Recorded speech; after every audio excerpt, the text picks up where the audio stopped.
مشورہ ایسے لوگوں سے کرو جو اللہ سے ڈرتے ہیں۔ تم قطرہ مانگتے ہو، میرا رب دریا عطا کرتا ہے۔ میرا واسطہ تو اس رب سے ہے جو بن مانگے عطا کر دیتا ہے۔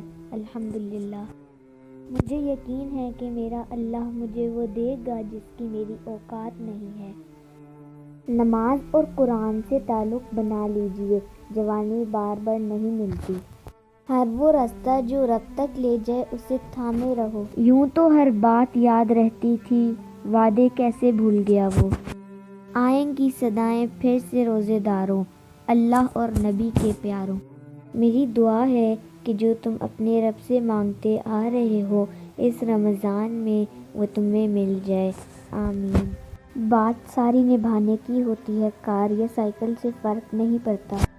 حضرت علی نے فرمایا، تم جنت نہ مانگو بلکہ تم دنیا میں ایسے کام کرو کہ جنت تمہیں مانگے۔